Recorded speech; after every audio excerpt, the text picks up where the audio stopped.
What's up, everybody? Welcome to episode 19 of the Kool Movies podcast. Joined as usual by my co-host, Mr. Leo Wakil. Yes, sir. How you doing, sir? Good. All right. We're a little bit late. Yeah. Because Oscar nominations came out last week. We had a lot of catching up to do with Stranger Things and a lot of other movies that we watched over our extended break. Yeah. But let's talk about the Oscars, shall we? There's a bunch I haven't seen, but you seem to kind of, back me up by watching a lot of the stuff that I am missing. I've seen most things I'd like to see. Yeah. Yeah. But overall, because I made a video about the nominations, and one of the things is I'm 99% happy with it. Mm-hmm. There were no surprises. Yeah. Really. A few, but mostly is what we expected. Yeah. And I like it when the Oscars do that. It's the surprises, even the surprise wins that kind of bother me. As much as I love Emma Stone, it kind of bothered me that Lily Gladstone didn't get it. As great as she's supporting in that movie. Yeah, she's very much supporting. It's a fair argument. Yeah. I'm not gonna push back too much on that. But the fact that she had just been sweeping everything. Yeah. And then wait, what? So it was odd. Mm-hmm. I appreciated that in that year, Emma Stone was like, Lily, you were amazing. So you kind of gave her props. I'm biased because Emma Stone in Poor Things is one of my favorite performances ever. I mean, Emma Stone's incredible in everything she's in. I mean, I went back not too long ago. My wife and I were on a kick of watching rom-coms, which I got thoughts overall about rom-coms. We'll talk about that after. Yeah. And we watched Crazy Stupid Love? No. 13 Going on 30. No. Easy A. The Ghosts of Girlfriends Past. I think it's what it's called. I don't know that one. It's a Matthew McConaughey movie. Ah. And who else is it? Jennifer Garner's in it, and she's in it. It's kind of like the Christmas Carol, but with ex-girlfriends. Yeah. Kind of thing. And I totally wrecking the name. I can look it up in a minute, I think. Let me see. But Emma Stone plays a kind of ex-girlfriend from when Matthew McConaughey's character was in, I think, maybe middle school or high school. And she was younger. Yeah, this was one of her first movies. Okay. I didn't even know she was in this movie. I think it's before Superbad even. Maybe after. You can check me on that. Yeah, I'm looking for it.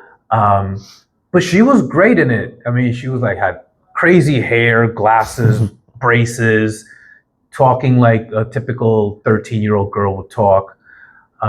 So when you see her from there, and then you see the progression of her career, it's just really impressive. And she does. I saw a guy say she does everything since the beginning of her career. She did the Easy A.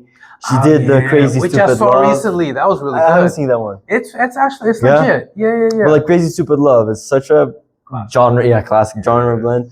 Then she goes into the Spider-Man movies, which she's great in. Then Birdman, first Oscar nomination, La La Land. Then she goes into that side of things. She's very eclectic career-wise. Yeah, she has really good instincts as far as the choices that she makes for her movies. Definitely watch.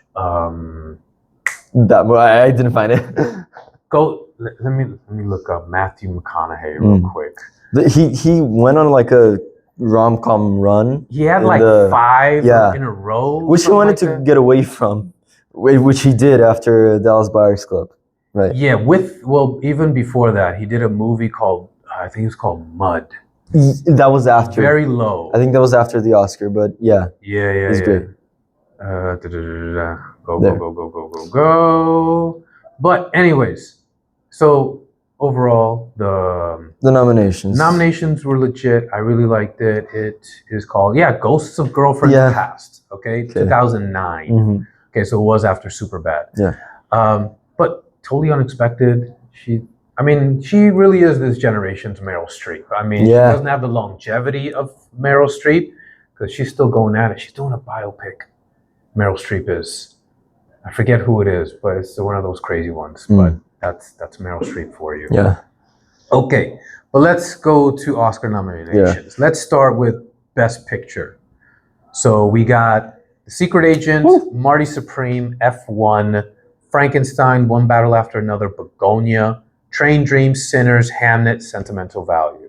So when you look at this 10, comparing it to like the previous 5 10s, this is probably the best one. Overall, I would say yes. Or like top 2, because it's consistent. There's no movie in there that I say, oh, this is a bad movie. There's no Emilia Perez.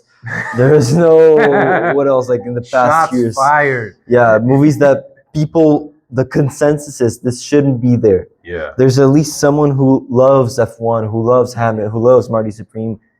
It's very. I'm gonna be honest with you. F1 is the one I got my question mark on. Really? Because look, don't get me wrong. I loved F1. You know, it was super fun. Brad Pitt did a great F1 version of Brad Pitt. Yeah. You know, I like Damon Idris. I think he's definitely somebody to watch going forward. I love Javier Bardem in that movie. Oh yeah, he's great as always. Joseph Kosinski, he just continuously impresses me with how he shoots action movies. And you were the one that told me, because I completely forgot that he's the one that did Tron Legacy. Yeah. Which, crazy fun fact, was not only his first movie, but the biggest budget for a first-time director. Really? Yeah. So they already had the vision of who he would become. It was like, all right, bro, like we're gonna just give you all the money, you know, and do it. But I wouldn't say it's Oscar caliber. You know what I mean? It's really good. It's the best summer movie I've seen in I don't know how long.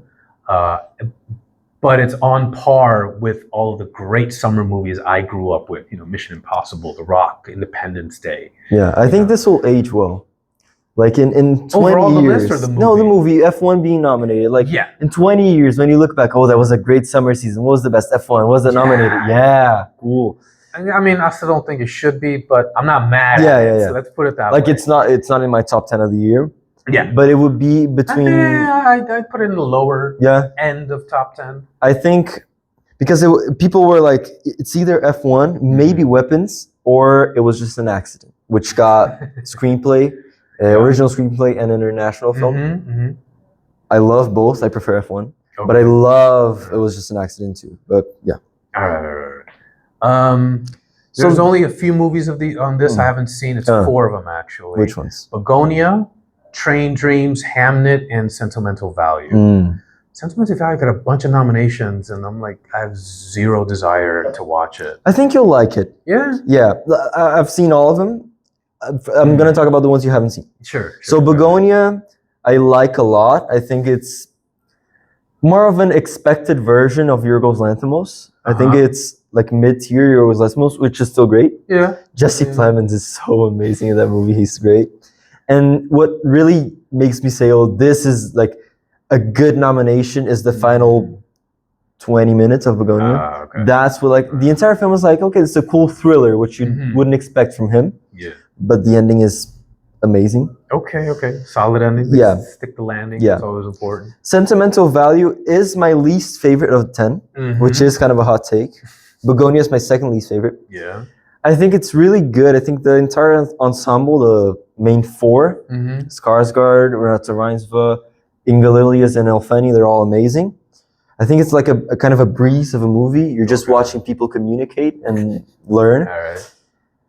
I just didn't feel as much with it. You know, it didn't move me as much, but it's still good. And it has the best needle drop of the year in the end. It's the final scene. Oh, yeah. I don't think you know the song. I didn't. You don't know Purple Rain, bro. We're past that. Train Dreams is, I think this would be your favorite out of the ones you haven't seen. I have the ones. Really? Because I'm like really looking forward to watching Begonia at some point. Yeah.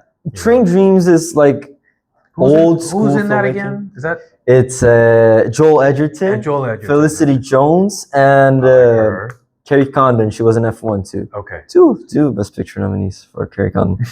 And I think it's just a beautiful, beautiful movie. Yeah, that's one you were telling me before. Like, it's the most beautifully shot. It's the best looking movie of the year. Should win cinematography over Sinners, over Frankenstein. It's unbelievable, and the cinematographer is Brazilian. Really? His name is Adolfo Veloso. He worked here in Brazil before he went to the US.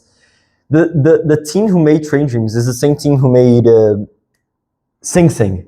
Okay. Which is insane. Like, it's an amazing he's nominated. movie. He's nominated, yeah. Best cinematography. So yeah, I really like Train Dreams. It's not my favorite or one of my favorite, but it's really great. Yeah. And Hamlet is beautiful. It's amazing. Like I've seen people kind of turn against it. It's just trying to make you cry. Yeah. I don't think it is. I think it's more subtle and quieter than I expected until the ending, which kind of I don't think you should expect like a crescendo ending. It kind of is that, but it's a conclusion of everything it was building towards. Okay. I think it's beautiful.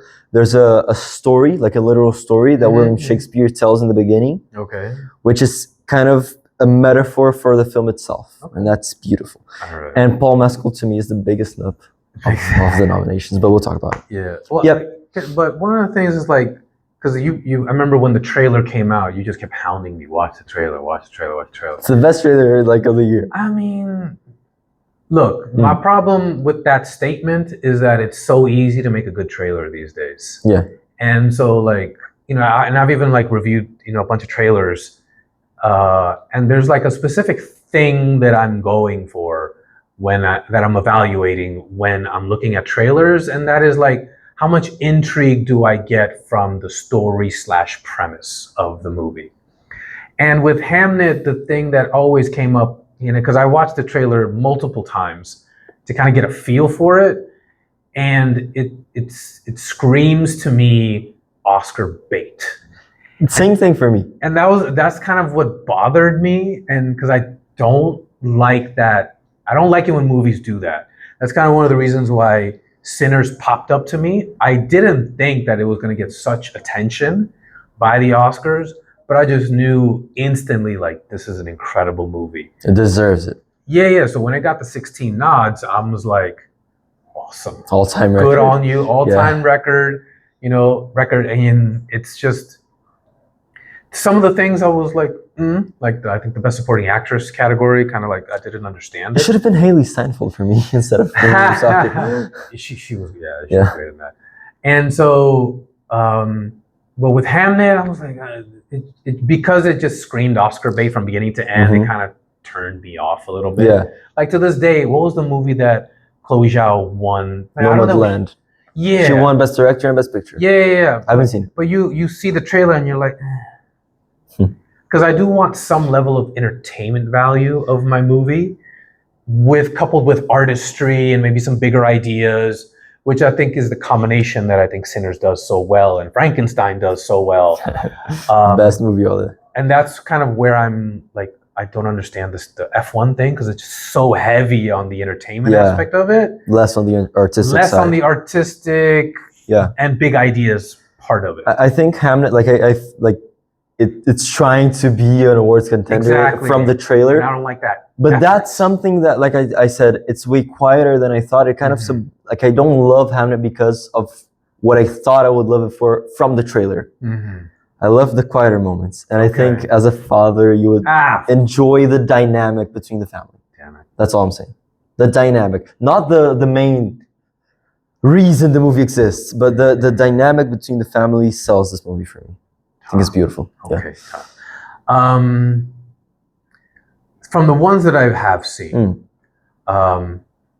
so speaking of which, of what the things I just mentioned, so The Secret Agent, everything else is definitely deserving, and I really enjoyed it. But the entertainment factor aspect of it was a little bit lacking. And they were heavy on ideas. Yeah.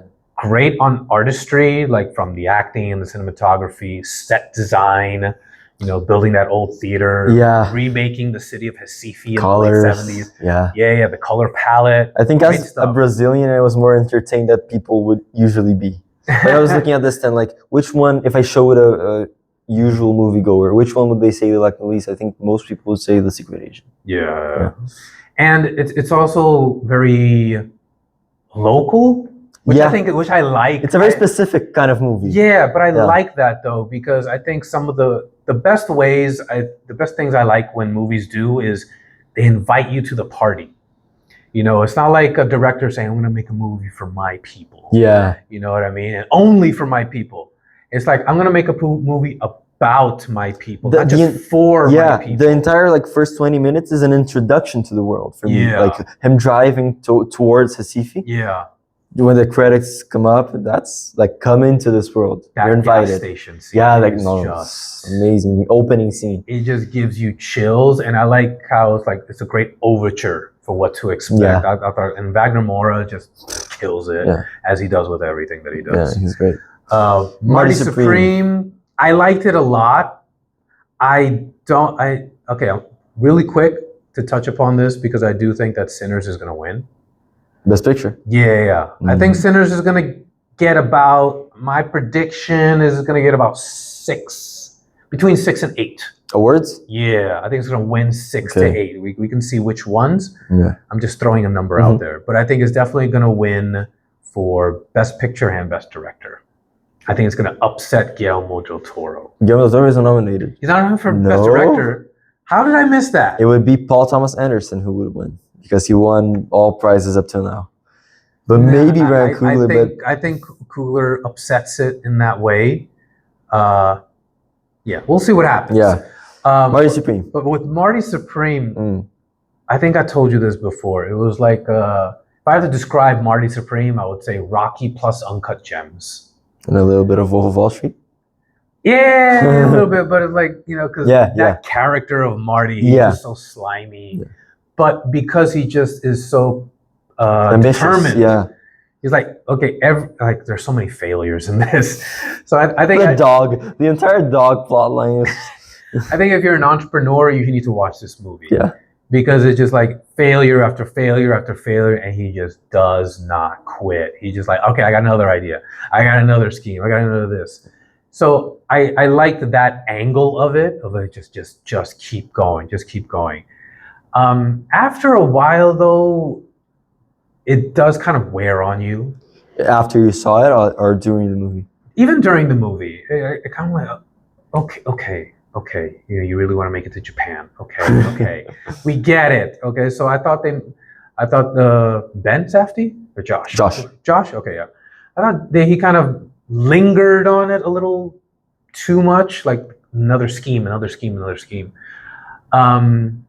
So I wish that part of it would have just been parried down a little bit, but Timothée Chalamet, bang up performance. Yeah. I think he might win. I think so. I think if there's any real justice, Wagner Mora would win. I prefer Timmy. Like, really? I love Wagner Mora, but I don't know. Like, this is like a career, a new step for him. I feel like. Really? Yeah, because like he's been, like, oh, who's this kid? Now, who's this movie star? When did Call Me by Your Name? 2017. 2017. Then, so it's like not even 10 years. Yeah. I don't remember anything from him before that. And Interstellar, just Interstellar. He was in Interstellar. He's Matthew McConaughey's young son. Ah, when they're young. Yeah, totally flies over. But like in terms of Oscars, he was just in Call Me by Your Name, A Complete Unknown. But in terms of actual film world, Little Women, Dune, Bones and All, Intergalactic, French Dispatch. He's worked with many directors. Yeah. He's got a great career. I just think, I don't know. You want your first, at least I do. I want an actor that I really follow and admire to like get the Oscar for the right role. Don't you think this is it? Nah. Don't you think he'll be remembered as Marty? No, I think he'll be Paul Atreides for Yeah. You know what I mean? Yeah. That and Kylie Jenner's boyfriend. So there's maybe a little bit of that going on. Yeah. I do think he's S tier as far as like working actors right now. I think he'll win again at some point. So maybe Wagner Mora wouldn't win again, so he could win now. Yeah. Because like, to go back to my point, you want your actor to win it for the right role. Yeah. Even though so Denzel won it for Training Day, which I think was the correct choice. Mm-hmm. At the same time, he would have been the correct choice for Malcolm X. Yeah. You know what I mean? But you're not mad because he finally got that kind of role again that you're like, come on, kind of can't deny him. For me, it's kind of Emma Stone. Like, she won for La La Land. It's a very good performance, but there are better ones. Not in that year. I think that year was bad. Mm-hmm. But like Poor Things, it's a new level for her. Yeah. So like that's what I'm saying. Like you want it to be like it's undeniable, not just the best of that year. Yeah. Anyways, that's kind of how I feel about it. Frankenstein? Yeah, let's talk a little bit about Frankenstein because we did talk a lot about it. It's deserving of everything it got. Yes. Hell yes. Was it second with the amount of nominations? It was third. I think it was Sinners, One Battle, and then Frankenstein, Marty, and Hamnet tied, something like that. All right. It deserves everything it got, and Jacob Elordi should win. For Best Supporting. Yeah. I was surprised Oscar Isaac didn't get Best Actor. Yeah. I thought that was a bit of a snub. It's all good. One Battle. So yeah, One Battle versus Sinners. Yeah, One Battle to me was just like, at the time I appreciated it, but then as I thought about it more, and then I was like, it just kept in my head, because it's kind of timely, with current events and everything. So I kind of appreciated the forward vision that he had, because short term. Yeah, well, because all these movies were in preparation many years ago, and then it kind of came out now. And so the fact that it came out and everything that's going on in the States right now. So I'm like, okay, that's interesting how it synchronizes that way. But I just think like the timing still, even though it was fortuitous because it kind of mirrors what's happening as far as subject matter is concerned, but it's just like, it feels overdone. You know what I mean? Yeah. So I think if it came out either years later or even before, I think it would have made a better impact on me. For me, I like it. I still like it, but I'm like, this is Paul Thomas Anderson. Mm-hmm. If some people think it's his best. I don't. Mm-hmm. I think like you could have awarded him There Will Be Blood, Phantom Thread, even Punch Drunk Love, which got nothing. I never saw it. One of his best. I like One Battle, but it doesn't stick with me as other movies in this list. Yeah. Okay, that's a good point. That's a good way of putting it. Like it doesn't stand out as much as I feel it stands out for other people. But I feel like that what you said, like it predicted what's going on. That's a reason people might vote for it. Could be. Yeah. Could be. It's Hollywood, baby. Yeah. And Sinners just as the great Rachel Zegler once said. Okay, so we talked about Begonia, Train Dreams, Sinners. Okay, so remember what I said about Secret Agent, about how like So it fulfills half of the. Well, no, not even that. What I mean is like, what I liked about Secret Agent is like, this is a movie about my people, and feel free to watch it. You're invited to watch it. Sinners has that same feeling to me of like, look, this is a black movie written and directed by a black man, and talking about black music and black people in the Deep South with black actors. But as somebody who was not black, I didn't feel like I was being excluded. Yeah. I felt like I was being welcomed in, like, come take a look at this. You know what I mean? And so I love it when movies do that, like invite me into this world that I don't know anything about. And the fact that he added this element, this horror element into it in a way that we've kind of seen before, like from Dusk Till Dawn. Like, have you ever seen that movie? No, but I know like the premise is basically the same. Vampires show up and it takes place in a club, and here we go. And so, I like that element to it. But one of the things that surprised me that I didn't really notice until the second time around was it didn't linger as much on that. Like that aspect of it, it happens for kind of a short period of time within the story.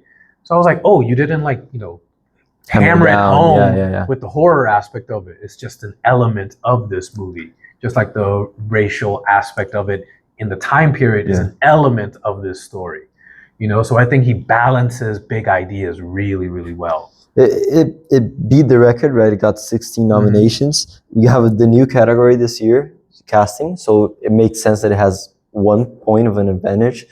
But when you think about Sinners, it's a horror movie. Yeah. So we got makeup, we got visual effects. Yeah. It's a musical. You got soundtrack, original song. You got great performances. So it's kind of a whole movie. Exactly. It does everything very well. It doesn't it's kind of horror. No, it's a horror movie. There are moments, scary moments, amazing musical moments, amazing action moments, sound. So it kind of does a lot of everything. and that's why it beat the record. And I think it's between Sinners and One Battle to win. Yeah. The favorite now is One Battle because it's the best reviewed movie of the year in general, and it won before, like another Golden Globes and Critics' Choice. But I think those 16 nominations might, I don't know. You know what these two movies remind me of? Back in, I believe it would be 1995. The two big movies for Best Picture was Forrest Gump and Pulp Fiction. And Shawshank, right? Yeah, Shawshank was nominated as well. But, you know, it was Pulp Fiction. It had this huge buzz. But Forrest Gump was doing something in the culture. And Forrest Gump ended up winning. It's my favorite movie of all time. So I'm not angry that it won. No, you shouldn't. But there's a certain staying power that Pulp Fiction has that I don't think that Forrest Gump has. And I think if One Battle After Another wins, I think it's something akin to that because I think Sinners will have a much longer life. It's a forever movie. It's going to become a classic. I like that term, a forever movie. One Battle After Another, I feel like is a timely movie. It's a good movie for the time period. Yeah.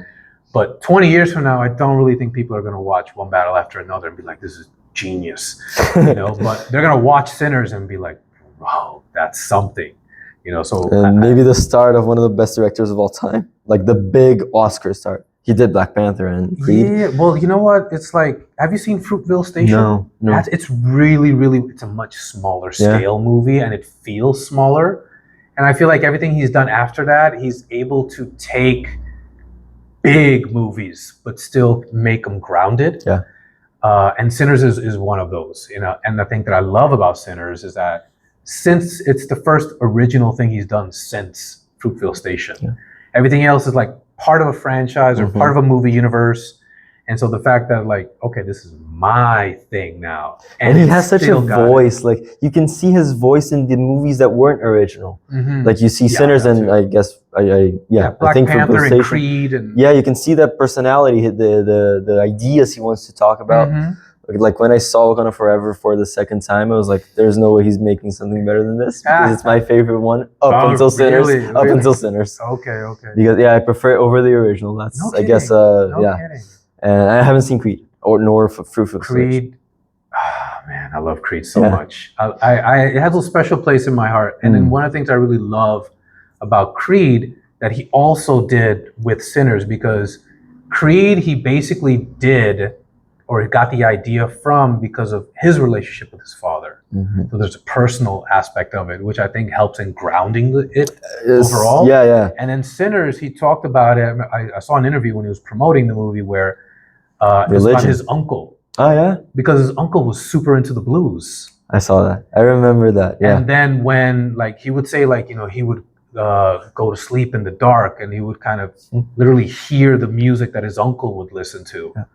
You know, and so again, something that grounds the movie and in some way, like some kind of like, you know, alchemical way kind of like makes the audience connect with it as well. It's like he connects with it, so it's not like it's a job that he's doing, so that you kind of feel the connection as well in some kind of magical way to say something kind of corny. Next category, maybe? Yeah, let's move on. Best actor. Best actor. Okay. Michael B. Jordan, Leo DiCaprio, Ethan Hawke, Timothée Chalamet, Wagner Moura. This is one of the strongest years I can remember. Even though I kind of think Michael B. Jordan getting the nomination is a little cheating because he plays two people. But what's the issue? Like, because it's like it's split time. So it's like, you know, if it was one character that he plays, then it's like, I don't know, just like playing two characters is like you get to show off so much of your acting ability. So he should be nominated for a smoke or a stack. Right. You know, playing, I don't know, but look, I love Michael B. Jordan. He does a bang up job. He does an incredible job playing twins. And I heard it in the interviews and the lead up to watching it, but I'm like, you're pumping it up. But it's true. You really can't tell the difference. No. Like, you really know that it's smoke or stack. You know what I mean? And that I think is like brilliant because they do sound the same. And they sound the same, and they differentiate themselves like color-wise. One wears blue, one wears red. Mm-hmm. But the blue one, I don't remember which one it is. Yeah, I don't even remember the colors, though. He's more... No, yeah, they wear, like, especially the hats. I do remember that they were different, but not that... The blue one, he's more subdued. Like, in his way of speaking, in his way of acting. Like, it's amazing work. Mm-hmm. Yeah. The one that wears the hat, I know, is the one who survives. Yeah. Spoilers. Yeah. But because Haley Steinfeld, that scene that when they meet up again after so long, which went viral for a second because of like what she says to him. I highly recommend you look it up because it's really funny. I know. Now you remember what I'm that's her Oscar clip. Right? Exactly. Leo DiCaprio. Here's my thing with Leo in general. First of all, I think his performance in Wolf of Wall Street, to me, was the one, like, that was the one that she should have won for. Even though I think he was nominated the same year as Matthew McConaughey. Yeah, that's the year Matthew McConaughey won. I prefer him in The Wolf of Wall Street. Hell yeah. But for me, the nomination that wasn't nominated, who should have won? Hugh Jackman for Prisoners. That should have been the one. But like from the nominees, absolutely, that's one of, if not his best performance. Yeah. So yeah, I mean, the thing with Wolf of Wall Street, it's I think the only time for me where I didn't see Leo DiCaprio. Yeah. Because he's one of the last remaining movie stars that is still like a high level actor. Timmy's coming. Yeah, he might. He might. If the era of movie stars kind of returns. Yeah. Like if this was the 90s, he'd be right up there. You know what I mean? But yeah, it's hard for me to not see Leo. I don't see his character. I see Leo. Mm-hmm. But in Wolf of Wall Street, I don't see Leo DiCaprio. Yeah. I see Jordan Belfort, which is, hey, that was the role for him. Mm-hmm. Yeah. So the fact that, okay, it's a good performance, but at the end of the day, it's like, okay, that's Leo DiCaprio to me. Yeah. It's not like Christian Bale or Daniel Day-Lewis who disappears in the character and you don't recognize them. Ethan Hawke, I'm glad he got some love. Have you seen Blue Moon? I have not. Amazing movie. Yeah? Yes. You like Linklater, right? Yeah, I do. He's got good stuff. I love the what do they call it? Before trilogy. Before trilogy. The Before trilogy. Oh, Before trilogy. Yeah. Yes. I was going to say the Midnight. That's just like After Midnight is the name of the last movie. Before Midnight. But great trilogy. Yeah. And this is just another great Linklater movie, and it's like a vessel for Ethan Hawke to show off. Yeah. It's beautiful. And he's just one of the last remaining like goats. Of his time. You know what I mean? Like he was promoting Blue Moon on a podcast, and he was talking about his time making Boyhood? No, Dead Poets Society. Mm-hmm. I think that was like maybe his first movie. Yeah. So it's like now you're working with Robin Williams, from the word go, and he talks about how he got that role and all that jazz, which is really cool. All right, so Timothée Chalamet, also great all-time performance. Mm-hmm. Wagner Moura, great all-time performance. So to me, I think it's a 3-horse race between Michael B. Jordan, Timothée Chalamet, and Wagner Moura. I think he's the dark horse. Wagner. Yeah. But if you were to boil it down, I think it's either Timmy or Michael. I think it's one of those two is going to win. I'm rooting for Wagner Moura. I think it's Timmy just because of I feel like people have been feeling like it's his time, and he's won both Golden Globe and Critics' Choice. Yeah. And I want him to win. You're rooting for him. All right, that's cool. But Wagner Moura, like Brazilian, of course, if you want to be very happy, because I know, I'm 100% sure Timmy's winning again. Because, the thing is, we can have an entire episode about this one day when you watch more Brazilian movies. Because I've had this conversation many times with my wife, because we're both big moviegoers. And one of the things I have mentioned before to you in previous episodes, I think Brazilians are the best actors of anyone in the world. At the same time, I feel like, and this is something that Fernanda Torres said in her Oscar run, that Brazilians are very protective of their culture for good reason, but also it's kind of like to its detriment because people don't know these great movies. It feels a little isolated. Actors. Yeah, it's like, no, this is our thing, So that's why I like that, Secret Agent, and even Ainda Estou Aqui was like, sharing a little bit. This is our story. This is our history. You know what I mean? And I think these techniques, these strategies, like business strategies for promoting these movies, go to a festival, get a good distributor. Like this is Neon. Yeah, it has like it did sentimental value. Yeah, sentimental value, and even like it was just an accident, which got some nominations. And last year, Sony Pictures Classics got I'm Still Here. Yeah, which is like a very good distributor company. So it's a good strategy to develop more Brazilian movie outside of Brazil. And yeah, Best actress. Although this time I will say, if Agamora doesn't win, I won't say he was robbed. You won't? Nah, I don't think so, because the contenders are too good. Yeah, you know. But last year for Best Actress, Fernanda, she absolutely got robbed. Yeah. Okay, Best Actress. I love this one. Another really, really good group. I haven't seen actresses. If I Had Legs, I'd Kick You. I haven't never even heard about it. Yeah. Only through the awards season nominations. So Emma Stone for Begonia, Jessie Buckley for Hamnet, Kate Hudson for Song Sung Blue. I think she's the dark horse for this one. Rose Byrne for If I Had Legs, I'd Kick You. And I cannot pronounce this. Are you taking French class? No. No? You just say, like in Renata, you said Renate. Reinsva. Ta. So Renata Reinsva. Sure, we'll go with that. Yeah. I've been butchering it. I thought it was Renat. But I saw an interview and she said Renate. So Renate. Okay, that's what she said. Yeah. That's what I'm going to say. Yeah. Okay. Emma Stone, I think it's between Emma Stone, Jessie Buckley, Kate Hudson. I think this is the biggest lock. For Jessie Buckley? Yeah, I think she's absolutely winning. If you see the movie, you'll get what I'm saying. Like it's unbelievable. It's a beautiful performance. Yeah. To be honest, I'm rooting, and believe it or not, a little bit for Kate Hudson. We like Song Sung Blue. People hate Song Sung Blue. You people are silly. Yeah. It's not the best movie of the year, but it's earnest. And I think the thing about Song Sung Blue is that it does have a level of corniness to it. Yeah, it's a little artificial. It's a little cheesy, you know? But it's like to me, if we're going to stick with that metaphor, with that analogy, it's like when you put just a little bit extra cheese on your pizza. Yeah. It might be a little bit much, but you still like it. And that's, to me, what Song Sung Blue is. Yeah. You know? And she's great. She's great. Hugh Jackman's great. I think he's been criminally not recognized. I think he was nominated for Les Mis. Yeah, he was nominated only for Les Mis. Only for Les Mis. Yeah. Yeah, he's like... I do put a little bit of blame on him, though, for the movies that he's chosen. Yeah. But, like you said, just now, Prisoners. Logan. Absolutely should have gotten so many. Yeah. The Prestige. I don't know about The Prestige, but he was good in it.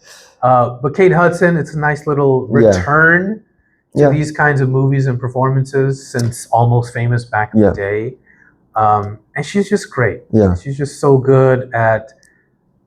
I love her scenes with Hugh Jackman. I love the performances with Hugh Jackman. I mentioned this to you earlier. I'm a Neil Diamond fan. And the movie is on brand, I should say, with Neil Diamond. Yeah. Neil Diamond, he's a great songwriter. He is a great singer. He's a great performer. He's not for everybody, though. Because there is a level of cheesiness to the shirts, the glittery shirts, costumes, that he wears, and his hair and all of that, which they captured so well in the movie. And I really always kind of like chuckled a little bit when they would say, "We're not Neil Diamond impersonators, we're Neil Diamond interpreters." you know? But it's great. I didn't know this. The movie is based on a documentary. Yeah. I did not know that. So I was like, I tried finding the documentary. I could only find like little clips. It's on YouTube and the entire thing. Really? Yeah. I bet they're going to take it off like they did Smashing Machine. They took it off YouTube. You cannot find the Smashing Machine on YouTube. Like I sent you the clip, and then when I went to click on it, it's like video not unavailable. So it is what it is. I think when her character has a turn in the movie, that's when she really shows off. Yeah. Rose Byrne is statistically the second place because she's won more critics, almost or similar critics prizes to Jessie Buckley. Yeah. But I haven't seen it, so I don't know. And Renata Reinsva is just really great in that movie, as she always is. The thing about Rose Byrne, like, not to like throw shade on her or anything, but I just always remember the character that she played in Troy. I haven't seen Troy. You never seen Troy No, with I know Brad her. Pitt? No, Yeah. I know her from X-Men. That's right. I forgot she was in X-Men First Class. Yeah. That second trilogy, basically. Yeah, she was Xavier's partner in James McAvoy's version. Yeah. Okay. Yeah. So Jessie Buckley is your prediction And my pick. and your pick. New. I'm gonna say Emma Stone like brings it home again. Yeah. Surprisingly. All right, let's kind of breeze through the supporting actor ones. Okay, Delroy Lindo. I was thinking about this when we were talking about Sinners earlier. Another is just a quick add-on. When I would watch Delroy Lindo, I would like see him sweating, and I would feel hot. Watching the movie, I'm like, oh, I'm feeling uncomfortable. I'm glad I'm in the AC. You know, it's because like he comes across like he's been drinking too much, and like his body is just overheating. So that's why he's sweating and shining so much. Great. I think it's a legit nomination. Another great group. This is. I don't know about Benicio del Toro. Yeah, me though. too. Even though I really liked his performance, I don't know if it was this level. I think to be nominated. If you had to, like, you don't need to nominate 2 One Battle people, but you said somebody got robbed. Paul Mescal, like Paul Mescal. It was snubbed for Delroy Lindo because he was the one. He was the one who didn't get most previous nominations, but he got in here. I think his speech at the Golden Globes Golden Globes was really like beautiful, so he's here. But Benicio did like he's very good, but Paul Mescal is amazing. That's my second favorite if he was here. Behind the best nomination of the year, Jacob Elordi. Okay. Yeah. Jacob Elordi in there, Stellan Skarsgård for sentimental value, and as we just mentioned, the 2 for Sean Penn. Sean Penn as well for One Battle After Another. I'm gonna go with the dark horse and say Delroy Lindo. That's not a bad pick because he's getting the love right now, right? Also he was snubbed for the Five Bloods many years ago, and so like, and he's just one. I think, I'll say he's probably up there as the best character actor working right now, because you don't know him by name necessarily. You know his face. But he's in everything. Like he was in Malcolm X. Really? Yeah. He plays like I forget the name of his character, but he's like a gangsterish guy who runs numbers in New York that Malcolm X works for. Oh, okay. And so another great part that he did there, and like I can't pinpoint all the other things that he's been in. I do remember him randomly in Romeo Must Die with Jet Li. He plays Aaliyah's father. I don't even know if you know who Aaliyah is. You're too young for her. R&B singer who was tragically killed in a plane crash. Way too young. He's popped up and he's always great. He's always great in everything he does. So I really hope he brings it home. I think Miles Keaton was a little snubbed for Sinners. Like the kid who plays the guitar. Too new, I think. Yeah, he is. But that happens a lot. Like it's your first role, you're great. Like you're not ready yet. You know, like that happened with Jaimin Hunsu with Amistad in the 90s. Really? Yeah. He was amazing in that movie. We saw a clip from that movie in BSS. Oh yeah. Social studies. Yeah.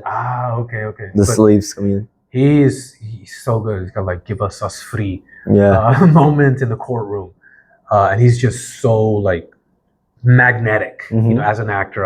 It's too bad he hasn't, you know, gotten bigger roles and stuff like that. But he is in the Guardians of the Galaxy. He is, so but he's all good. I think anyone but Sean Penn here, because it's a toss-up. I don't think Sean Penn's winning. Yeah, I am gonna hope dict Jacob Elordi, but I think the safest bet would be Stellan Skarsgård. Okay, all right. Yep. And our last one, best supporting actress. Tiana Taylor, Woon Mi for One Battle After Another. Woon Mi Mosaka for Sinners. Mosaku, excuse me. I can't pronounce that. Help me out, bro. I shouldn't say the middle name. Why are people... Inga Lilius. Yeah. Thank you for sentimental value. Amy Madigan. Yes. Elle Fanning for Amy Madigan for Weapons. Elle Fanning for sentimental value. Yeah. Amy Madigan all day. Yes. All day. She didn't get nominated for the BAFTA. Yeah. Which is absurd. She should win here. She should win everywhere. She won the Critics' Choice, which gives me hope. But the safe bet would be Tiana Taylor because like she's in the Best Picture favorite, and no other actor from that movie is winning. And the competition here is a horror performance, which is the lone nomination for Weapons 2. I want Amy Madigan to win so bad. I would not be surprised if she ends up getting Amy Madigan ends up getting it like a legacy win. Yeah. You know, like Al Pacino won for Scent of a Woman, even though he should have won for Godfather 2. Yeah. Leo won for The Revenant. Leo won for Revenant, Legacy. You should have won it for Wolf of Wall Street, bud. Yeah. And whatnot. So my money and my heart is for Amy Madigan. Yeah, me too. And I think, like, taste, I think all of these are good. Odessa Zion should be here for Marty Supreme over maybe Tiana Taylor or Wumi Musaku. My second favorite is probably Inga Lilius. I think she's really great. Yeah. All right. Okay, well, again, solid overall. Do you know who's hosting? It's Conan. Yeah, Conan's back. He is the best like of the past 10 years. He's very good. He doesn't make cringy jokes. He doesn't insult people. Yeah, well, he makes fun of himself. Yeah, and he's there to have fun. Yeah. So I like that. I don't think they would ever have the guts to bring Ricky Gervais. No, they would never do that. A cool host would be John Mulaney. Yeah, I like him. Yeah, I wouldn't mind if they did like with the Golden Globes with Nikki Glaser. She's incredible. She's good. So yeah, let's see how it goes. Yeah. All right. Anyways, that's all we got time for today, guys. Let's wrap it up. Yeah. I'm sure we got more to talk about going forward. We're not starving for topics. No. Right. No. So we still have like 10 categories we can talk about. That's true. Yeah. All right, sir. I'll see you next time. Thank you. And I'll see you as well.